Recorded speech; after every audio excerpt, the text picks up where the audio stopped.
The void around Saturn's outer rings had been quiet for 3 standard months. Colonel Mira Bennett stood on the bridge of the Earth warship Aegis, watching the swirling bands of ice and rock through the reinforced viewports. The massive vessel pride of the Terran Defense Fleet cut through space with the silent majesty of an apex predator. Its angular hull gleamed with the blue-white glow of adaptive armor, and weapon emplacements dotted its surface like the scales of some mechanical dragon. "Sensor sweep complete, ma'am," reported Lieutenant Lena Ortiz from her station at the communications console. "Nothing unusual in the vicinity. Standard debris patterns around the shepherd moons." Bennett nodded her dark eyes, never leaving the view. 3 years ago, she had been a rising star in the Fleet Academy. Now, at 34, she commanded one of humanity's most advanced warships, patrolling the edges of the Solar Alliance's territory. The weight of responsibility sat comfortably on her shoulders. She had trained for this her entire life. "Maintain scan protocols," she ordered. "The outer system has been too quiet lately. Something's coming." Behind her, the bridge hummed with the quiet efficiency of a well-trained crew. The Aegis was staffed by the best veterans of the Martian conflict survivors of the Jovian uprising, and fresh-faced Academy graduates eager to prove themselves.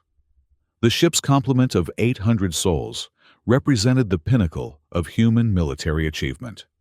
Dr. Elena Vasquez, the vessel's chief science officer, approached with a tablet in hand. "Colonel, I've been reviewing the long-range sensor data from the past week.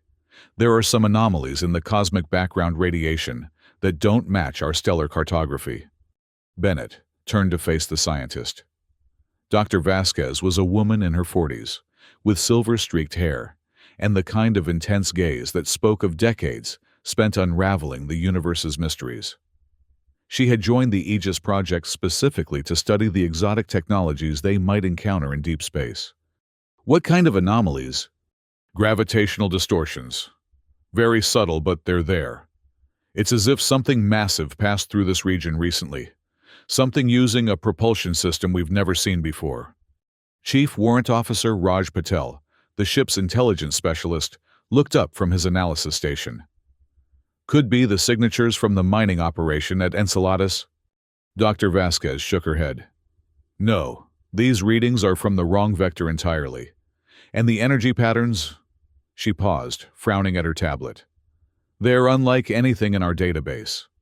Before Bennett could respond, the bridge lights dimmed momentarily, and the ship's AI announced in its calm, synthesized voice, "Alert. Unidentified objects detected on long-range sensors. Bearing 27 Mark IV. Distance approximately 50,000 kilometers and closing." Bennett felt her pulse quicken. "Battle stations, bring all systems to ready status." The bridge erupted into controlled chaos as the crew responded to the alert. Emergency lighting bathed everything in red, and the subtle vibration of the ship's engines increased as power was rerouted to weapons and defensive systems. Lieutenant Ortiz's fingers flew over her console as she attempted to establish communication protocols.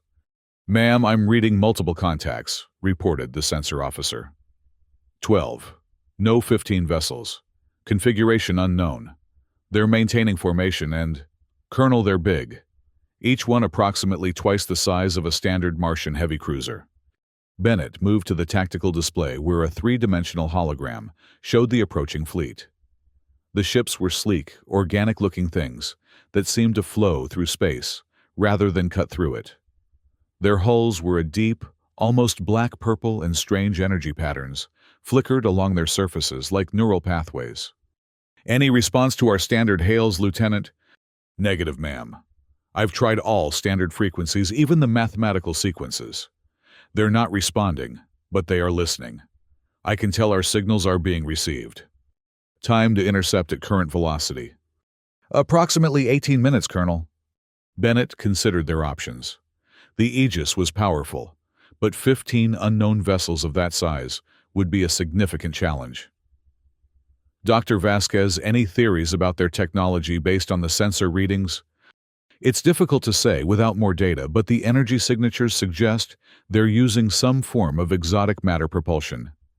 The gravitational effects around their vessels are unusual, as if space itself is being folded around them. Weapon status. All forward battery arrays charged and ready, ma'am. Missile tubes loaded with Type 7 quantum warheads. Point defense grid online. Bennett nodded, feeling the familiar weight of command settle over her, like a comfortable shroud. Maintain defensive posture. We'll try diplomacy first, but be ready for anything.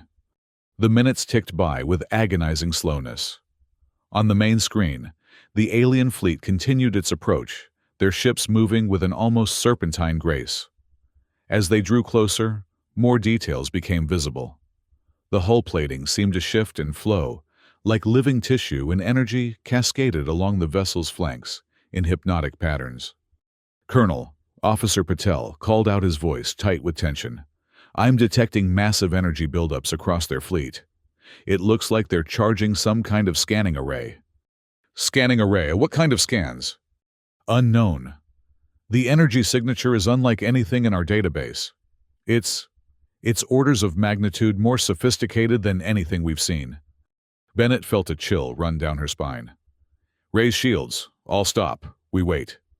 The bridge fell silent, except for the hum of the ship's systems. Through the viewports, the alien fleet was now visible to the naked eye, 15 dark shapes, silhouetted against the starfield, growing larger by the moment. Then it began. The lead ship, larger than the others, and crowned with what looked like a crystalline growth, suddenly blazed with light. Energy rippled along its surface, gathering at the crystal formation. Then, without warning, a beam of pure, coherent light lanced out across space, striking the Aegis dead center. Every system on the ship screamed at once. Alarms blared, screens flickered wildly, and several crew members staggered as the ship shuddered under the impact of the scanning beam. But this wasn't an attack. It was something far more terrifying. "Report!" Bennett barked over the cacophony. "They're scanning us," Dr. Vasquez shouted, her face pale, as she stared at her readings. "Full spectrum analysis. They're dissecting every system on this ship down to the quantum level. Our shields might as well not exist. It's like they're reading us like a book." Lieutenant Ortiz's hands trembled over her console. "Colonel, the scanning beam is penetrating every compartment. They're analyzing our weapons, our defense systems, our crew quarters, everything. They know exactly what we're capable of." The scanning beam intensified, and Bennett could feel it in her bones, a strange tingling sensation that seemed to touch her very soul. Around the bridge, systems sparked, and displays went dark before coming back online with readouts that made no sense.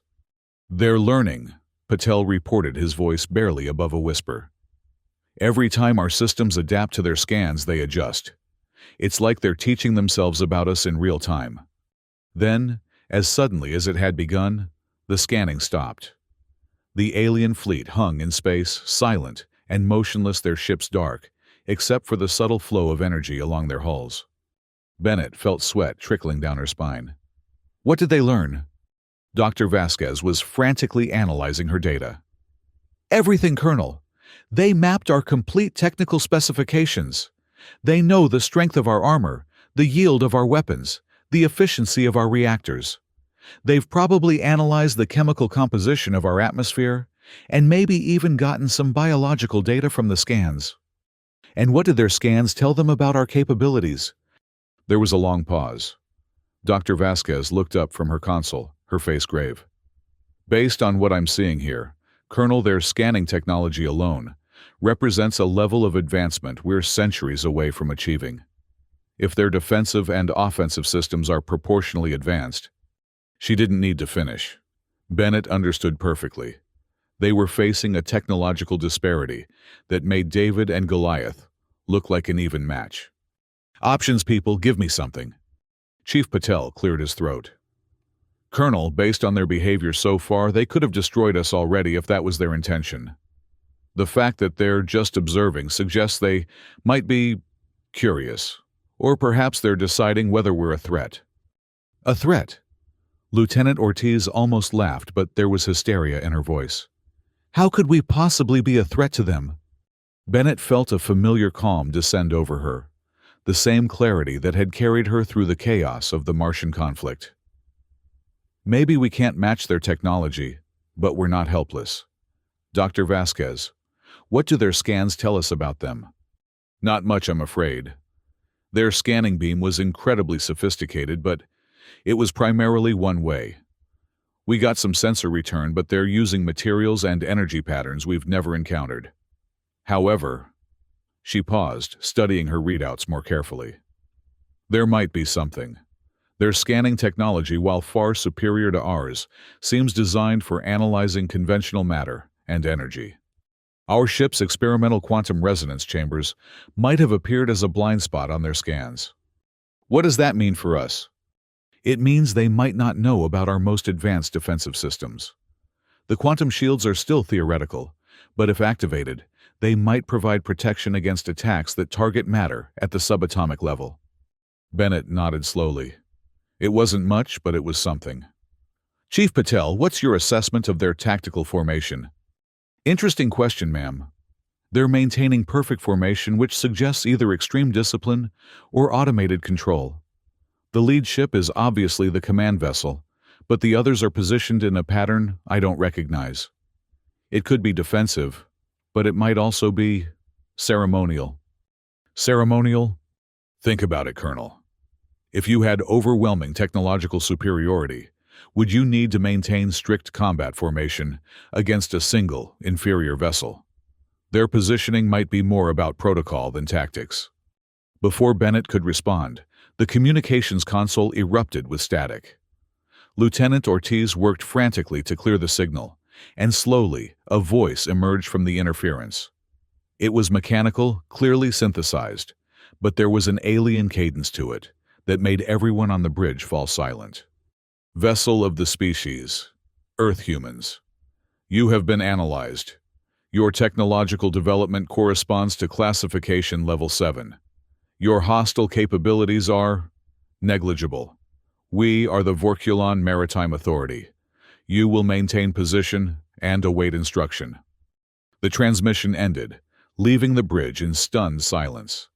Bennett felt a mixture of relief and apprehension. At least they could communicate. Lieutenant, open a channel, all frequencies. Channel open, ma'am. Bennett straightened, drawing on years of diplomatic training. This is Colonel Mira Bennett, commanding officer of the Earth vessel Aegis. We represent the Solar Alliance, a peaceful confederation of human worlds. We come in peace and seek dialogue with your people. The response came quickly. Colonel Bennett, your species' concept of peace has been analyzed. It is conditional. Your vessel carries weapons capable of rendering planetary surfaces uninhabitable. Your military protocols prioritize territory and resource control. Explain this apparent contradiction. The question caught Bennett off guard. She glanced at Dr. Vasquez, who shrugged helplessly. Our weapons are defensive in nature, Bennett replied carefully. We maintain them to protect our people and our territory from aggression. The Solar Alliance has been at peace for over 7 years. 7 years is brief. Your species' historical data indicates recurring warfare cycles. Previous peace periods have lasted 6 months to 15 years before resumption of conflict. Statistical probability suggests current peace status is temporary. Bennett felt a chill. How much did they really know about humanity? We've learned from our past mistakes. We seek to build lasting peace through cooperation and mutual benefit. There was a long pause before the alien voice responded. Cooperation, mutual benefit. These concepts are interesting. We will consider your words. Maintain position. The channel closed, and Bennett turned to address her crew. Every eye on the bridge was fixed on her, looking for reassurance she wasn't sure she could provide. Dr. Vasquez, continue analyzing their technology. Chief Patel, I want a full tactical assessment of their formation and any weak points you can identify. Lieutenant Ortiz, monitor all frequencies for any additional communications. And people, stay sharp. We're dealing with something far beyond our current understanding. Colonel, Dr. Vasquez interjected. There's something else. During the communication, I detected subtle variations in their transmission. It wasn't just a mechanical translator. There was emotion in that voice. Curiosity, perhaps. Maybe even concern. Concern about what? Us, our intentions. I think they're as uncertain about us as we are about them. Over the next hour, the Aegis and the Vorkulon fleet maintained their positions, watching each other across the void. Bennett used the time to conference with her senior staff, trying to piece together whatever information they could about their unexpected visitors. Their technology is at least 500 years ahead of ours, Dr. Vasquez reported during a meeting in the ship's briefing room. Possibly more. Their energy generation capabilities alone would solve every power crisis humanity has ever faced. Their scanning technology could revolutionize medicine, archaeology, and a dozen other fields. What about their weapons? Bennett asked. Unknown, but based on their other capabilities, we can assume they're devastating. A civilization that can fold space for propulsion likely has weapons that could unmake matter at the atomic level. Chief Patel leaned forward. Colonel, I've been studying their formation. It's not random. There's a mathematical precision to it that suggests purpose beyond mere tactical positioning. If I had to guess, they're not just observing us, they're debating what to do about us. Debating? Each ship has slightly different energy signatures. Different crews, different perspectives, maybe. The lead vessel has been sending tight beam transmissions to the others at regular intervals. They're discussing us.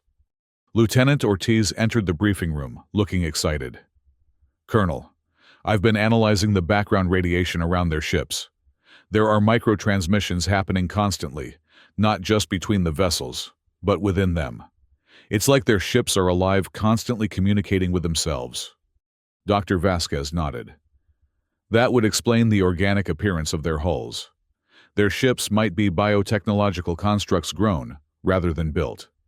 Bennett processed this information. Everything about the Vorkulon suggested a level of sophistication that made humanity look like children playing with sticks and stones. Yet, something nagged at her, a feeling that there was more to this encounter than met the eye. Colonel, Chief Patel said quietly, there's something else. I've been thinking about what they said regarding our classification level 7. That suggests they have experience with other species, other levels of technological development. We might not be the first species they've encountered. What are you thinking? If they've done this before, if they have protocols for contacting less advanced species, then this encounter might be routine for them. But that raises the question, what happens to level 7 civilizations after first contact? Before anyone could respond, the ship's alert system activated. Lieutenant Ortiz immediately moved to the nearest console. Colonel, we're receiving another transmission. But this one's different. It's not coming from the lead ship, it's from one of the vessels in the rear of their formation. Put it through. This time, the voice was different. Still mechanical, but with a different tonal quality. Colonel Bennett, I am Sub-Commander Zektar of the exploration vessel Pathfinder. I request private communication with you. What I wish to discuss may be of vital importance to your species' survival. Bennett exchanged glances with her staff. Is this some kind of trick? Dr. Vasquez was studying her readings. The transmission is genuine, but it's been heavily encrypted. More importantly, it's being broadcast on a frequency that the other Vorkulon ships don't seem to be monitoring. A private channel, Bennett mused. Someone in their fleet wants to talk without the others knowing. Could be a trap, Chief Patel warned. Bennett considered her options. They were already in an impossible situation. What harm could one more variable do? Lieutenant, establish a secure channel with this Sub-Commander Zektar. Transfer the call to my ready room. Bennett's ready room was a small but comfortable space behind the bridge, decorated with mementos from her career and family photos from Earth. She took a seat at her desk and activated the secure communication system.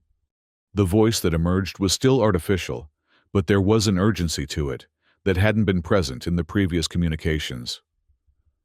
Colonel Bennett, Thank you for accepting this communication. I am taking considerable risk by speaking with you. Risk from your own people. The Vorkulon Authority has protocols regarding Level 7 species. What you call first contact is rarely positive for the species in question. Bennett felt ice forming in her stomach. Explain. Your species demonstrates 7 key characteristics that the Authority considers problematic: aggressive territorial expansion, resource exploitation without regeneration, technological advancement focused on military applications, a history of intraspecies warfare, limited environmental stewardship, resistance to external authority, and most significantly, unpredictability. You're suggesting we're a threat to you? That's impossible. You just demonstrated technological superiority that— Not to us directly, no. But the Authority believes that species like yours eventually become threats to the galactic community. The statistical models are considered irrefutable. Bennett gripped her chair's armrests. And your protocols for dealing with such species? There was a long pause. Containment. Usually through the application of a quantum field that prevents faster-than-light travel. Sometimes, termination. The words hit Bennett like a physical blow. They're planning to destroy humanity. The final decision has not been made. Commander Thexaval of the flagship Dominance is reviewing the data. But I have studied your species' cultural output during our scans. Your art, your literature, your music. There is beauty there, potential. This is why I risk communication with you. What can we do? You must convince Commander Thexaval that humanity deserves a chance.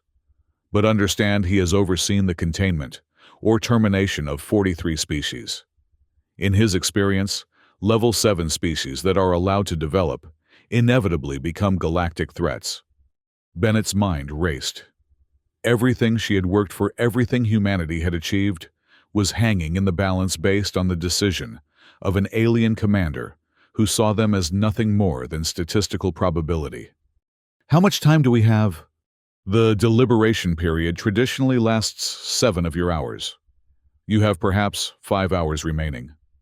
And in that time, I need to convince your commander that humanity is worth saving. Yes. But Colonel Bennett, there is more. The scans revealed something unexpected about your ship. The Aegis incorporates technology that should not exist at your development level. Where did you acquire quantum resonance chambers? Bennett hesitated. The quantum chambers were highly classified, based on research conducted at the secret Titan facility. The technology was barely understood even by its creators. We developed it ourselves. Impossible. Such technology requires understanding of multidimensional physics that comes only with Level 4 classification or higher. Yet your overall technological base remains Level 7.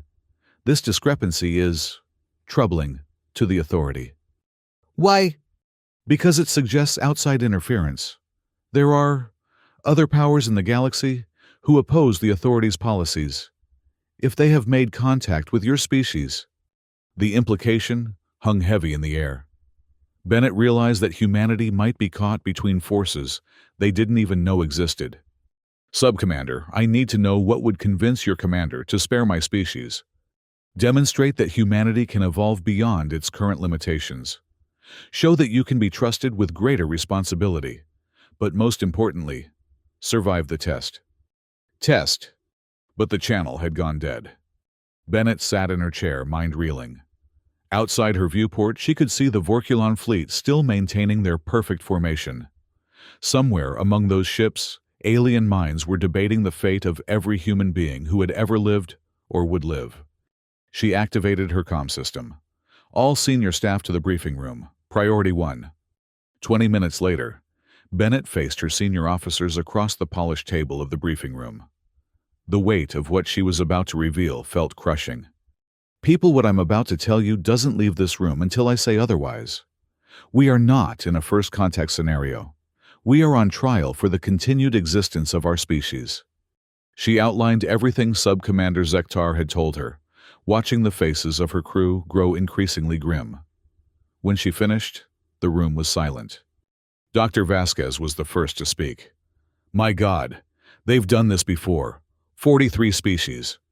Which means they're not evil, Chief Patel added grimly. They genuinely believe they're protecting the galaxy from dangerous species. From their perspective, they're the good guys. Lieutenant Ortiz shook her head. How can we convince them that humanity deserves to survive? More importantly, Bennett said, what did the sub-commander mean by the test? If there's some kind of trial we have to pass. Before anyone could answer, the ship's alert system activated again. This time, all of the Vorkulon vessels were lighting up simultaneously. Energy was building across their entire fleet.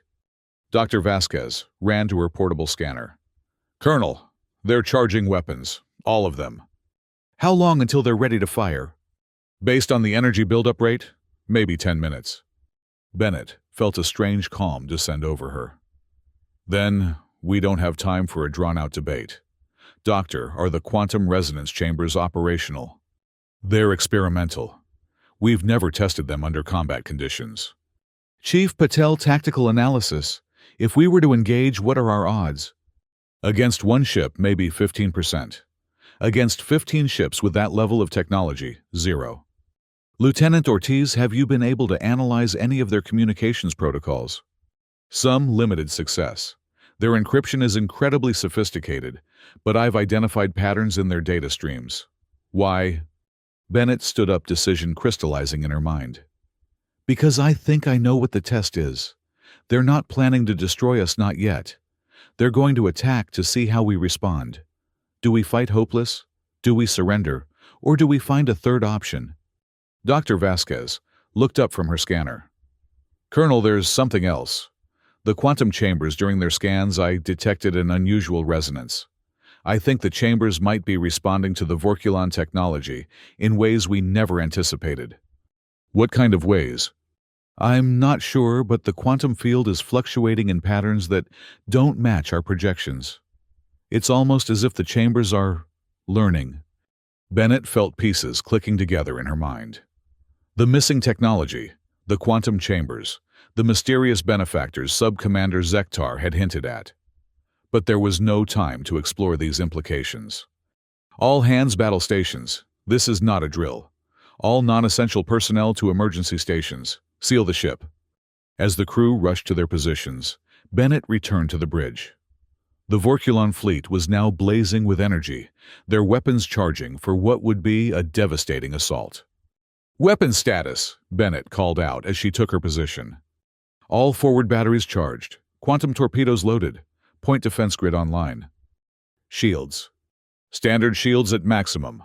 Quantum resonance chambers standing by. Bennett looked at the tactical display where 15 alien warships prepared to unleash forces beyond human comprehension. Everything she had learned as a commander, every tactical lesson from the academy, every hard-won insight from actual combat, none of it applied here. Dr. Vasquez, I want you to monitor the quantum chambers closely.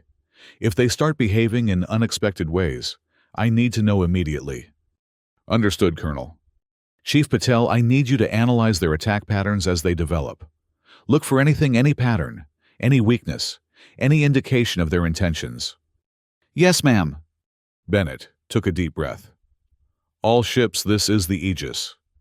If you're receiving this transmission, know that we stand ready to defend humanity against any threat. We do not seek war, but we will not yield to aggression. Whatever happens in the next few minutes, remember who you are and what you fight for. She cut the transmission and looked out at the alien fleet. The energy buildup was reaching critical levels. Colonel Lieutenant Ortiz reported, I'm receiving a transmission from the Vorkulon flagship. On screen, the bridge's main display activated, showing the bridge of the alien vessel. It was a vast, cathedral-like space with soaring walls that seemed to be made of liquid metal. At the center stood a figure that was clearly the commander. Commander Thexaval was tall and imposing, wearing what appeared to be ceremonial armor that pulsed with the same energy patterns as his ship. His face was humanoid, but elongated with large eyes that held an intelligence both ancient and alien. When he spoke, His voice carried the weight of absolute authority. "Colonel Bennett, I am Commander Thexaval of the Vorkulon Authority. Your species has been evaluated and found to possess characteristics that pose a potential threat to galactic stability. In accordance with Protocol 7, you will now undergo the trial of intentions. Commander, my people are peaceful. We pose no threat to—" "Your intentions, Colonel, are irrelevant. History demonstrates that species with your developmental profile inevitably become aggressive expansionist powers. However, the Authority allows for the possibility of evolution. You will now face our weapons. Your response will determine your species' fate." The transmission ended. "All hands brace for impact," Bennett commanded. The attack, when it came, was unlike anything humanity had ever experienced. Beams of coherent energy lanced out from the Vorkulon ships, striking the Aegis with force that should have vaporized the vessel instantly. Instead, something incredible happened. "Shields are holding," Dr. Vasquez called out, astonishment clear in her voice. "No, wait. They're not just holding. The quantum chambers are doing something. They're absorbing the energy." On the tactical display, Bennett watched as streams of alien energy struck their ship, only to be somehow channeled into the quantum resonance chambers. The chambers themselves were glowing with increasing brightness, and readings she didn't understand were cascading across Dr. Vasquez's screen. "Return fire," Bennett ordered. The Aegis unleashed its full arsenal. Quantum torpedoes streaked across space, followed by particle beam salvos and conventional missiles. The weapons struck the Vorkulon ships with precision, but the alien vessels seemed to simply absorb the attacks without effect. "No damage to the enemy fleet," reported the weapons officer. "Our weapons aren't even scratching them." But Bennett noticed something else on the tactical display. "Chief Patel, are you seeing this? Look at their formation." Patel studied the display intently. "They're moving, slowly, but they're rearranging themselves. And Colonel, they're holding back. They could have destroyed us already, but they're using maybe 10% of their potential firepower." Bennett watched the alien ships as they continued their measured assault.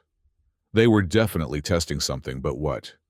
"Dr. Vasquez, what's the status of the quantum chambers?" "This is unprecedented, Colonel. The chambers are doing things they were never designed to do.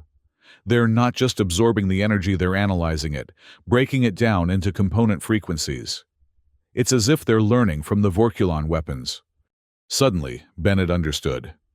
It's not a weapons test, it's a technology test. She opened a channel to the Vorkulon flagship. "Commander Thexval, you're not testing our weapons. You're testing our defensive technology. The quantum chambers, you know what they really are, don't you?" The alien commander appeared on screen again, and Bennett thought she detected something like approval in his expression.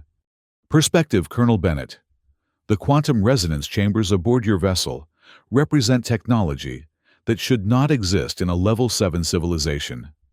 This technology has a history." "What kind of history?"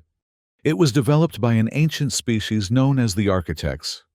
They disappeared from the galaxy millions of years ago, but their technology occasionally resurfaces. The chambers on your ship are based on architect principles." Dr. Vasquez looked up from her readings. "Colonel, the chambers are reaching some kind of resonance threshold. The energy patterns are becoming incredibly complex." Commander Thexaval continued. "The architects believed that evolution, both biological and technological, required guidance. They seeded the galaxy with their technology, hiding it in ways that would only reveal itself when a species reached certain developmental markers." "You're saying the quantum chambers aren't human technology?" "They are adapted from human research, but the core principles are architect in origin. Your scientists at the Titan facility uncovered a fragment of architect technology buried in Saturn's rings. They reverse-engineered what they could, but they never understood what they had truly found." Bennett felt the universe realigning around her. Everything they thought they knew about human achievement, about their place in the galactic community, was being rewritten. "The true test, Colonel, is not whether you can fight us. It is whether you can understand what the architects intended. The quantum chambers are responding to our weapons because they recognize Vorkulon technology. We too were once guided by the architects. On the bridge, systems began behaving in ways they never had before. The ship's lights dimmed, then brightened, pulsing in rhythm with the quantum chambers. Energy patterns flowed along the walls like veins of light. Colonel, Dr. Vasquez, called out excitement overcoming fear. The chambers are communicating. They're sending signals to the Vorkulon ships, and the ships are responding. Bennett watched in amazement as the two fleets, human and alien, became connected by streams of energy flowing between them. The Aegis was no longer just absorbing the Vorkulon attacks. It was harmonizing with them. The architect's final gift, Commander Thexval explained, was the ability to connect different species through shared understanding. The quantum chambers are designed to create bridges between civilizations that share common potential. And if we hadn't had the chambers, then your species would have faced containment or termination as the protocols demanded. But the presence of architect technology changes everything. It suggests that humanity, like the Vorkulon before you, is meant to join the greater galactic community. Bennett felt a weight lifting from her shoulders. So, we've passed the test? The test has only just begun, Colonel. The architect's technology will continue to evolve with your species. In time, it will change you, just as it changed us. The question is whether humanity will grow with it or be consumed by it. The energy exchange between the ships was intensifying. On the bridge of the Aegis, new controls were materializing interfaces that no human hand had designed, but that felt strangely familiar to touch. Sub-Commander Zektar wishes to speak with you, Commander Thexval announced. The display shifted, showing the Vorkulon officer Bennett had spoken with earlier. But now his appearance was different, younger, somehow more vital. Colonel, what you are experiencing is what the architects called the joining. Your species is being given the opportunity to evolve. The quantum chambers will merge with your ship's systems, creating something new, a vessel that bridges the gap between human and Vorkulon technology. Bennett looked around the bridge as it continued to transform. The walls were taking on the flowing organic appearance of the Vorkulon ships. But there was something distinctly human about the design, the integration of curves and angles, the harmony of technology and aesthetics. What about my crew? What about Earth? The joining affects only those who are present when it occurs, Sub-Commander Zektar explained. Your crew will be changed, enhanced, given abilities that will allow them to serve as bridges between our peoples. Earth itself will remain unchanged for now, but the knowledge gained here will eventually benefit all of humanity. Dr. Vasquez stood up from her console, wonder in her eyes. Colonel, I can see the patterns now. The mathematics behind their technology, it's beautiful. And I understand it. Somehow, I understand all of it. Around the bridge, other crew members were having similar experiences. Lieutenant Ortiz was interfacing with communication systems that were more sophisticated than anything in the human arsenal, but she operated them as if she had used them her entire life. Chief Patel was studying tactical displays that showed not just the current battle space, but the strategic implications of hundreds of potential futures. Colonel, I can see how the Vorkulon have maintained peace across the galaxy. Their technology doesn't just prevent war. It makes war illogical by showing all parties the outcomes of their actions. Bennett felt her own consciousness expanding, touching the minds of her crew, of the Vorkulon officers, of the ship itself. But her core identity remained intact. She was still Colonel Mira Bennett, still responsible for her crew and her species. Commander Thexval, what happens now? Now, Colonel, you return to Earth as ambassadors. You carry within you the principles of the architects, the knowledge that all intelligence life is connected, that cooperation is more powerful than competition, that understanding is stronger than force. And if humanity rejects these principles, then the chambers will remain dormant until your species is ready. The architects were patient. They understood that evolution cannot be forced, only guided. The energy exchange between the ships was reaching a crescendo. Bennett could feel the Aegis transforming around them, becoming something that was neither purely human nor purely Vorkulon, but a fusion of both. There is one final component to the joining, Commander Thexval announced. The quantum chambers must be activated at full resonance. This will complete the transformation of your vessel and establish a permanent link between our civilizations. Dr. Vasquez looked up from her readings. Colonel, the energy levels are approaching critical mass. If we activate the chambers at full resonance, there's no going back. The Aegis will be permanently changed.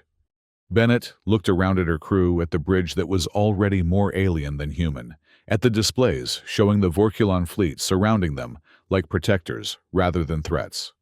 She thought about Earth, about the Solar Alliance, about the future of humanity.